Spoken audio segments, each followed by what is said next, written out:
Se por um lado, nos diálogos de Platão, Atlântida poderia ser um lugar inventado como um argumento narrativo para o filósofo provar um argumento dele, por outro lado, é quase irresistível pensar que se Atlântida existiu de verdade, a gente quer saber onde está. E vai lembrar que nesses diálogos, Atlântida se relacionava diretamente com a história de Atenas. E Atenas está aí até hoje. Inclusive era a cidade do Platão. Então por que parte da história ia se basear na realidade e a outra parte não? Bom, joguei a bomba e saí correndo. Mas o fato é que desde Platão as perguntas sobre a existência de Atlântida só vieram fermentando na antiguidade, até que depois de um tempo ninguém mais pensava nisso.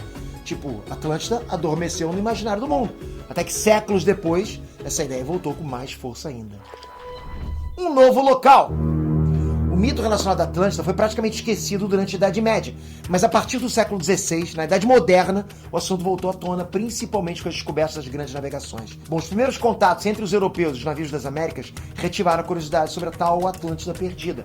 Lá, nos diálogos de Platão, ele dizia que a Atlântida estaria localizada depois das colunas de Hércules. O negócio é que quase 20 séculos separavam os escritos de Platão da galera das navegações. Então ninguém sabia dizer com certeza onde era que Platão estava se referindo quando falava das colunas de Hércules. Para um grego do século IV a.C., falar de uma civilização perdida no meio do oceano que tretou com Atenas, poderia trazer a ideia de que a ilha pudesse estar em algum ponto do mar Mediterrâneo. Mas séculos depois, na Idade Moderna, muitos pesquisadores e aventureiros começaram a se interessar em descobrir a Atlântida.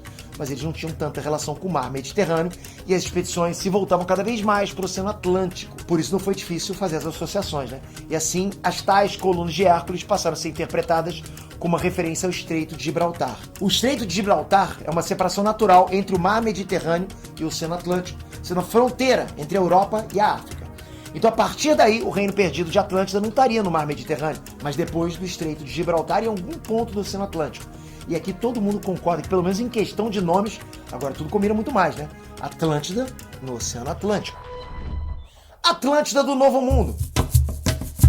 Se no século XVI o assunto de Atlântida ficou fervendo, no século XVII ele explodiu de vez. Começaram a brotar obras de arte, livros, investigações à vera para descobrir de vez onde a Atlântida tinha fundado.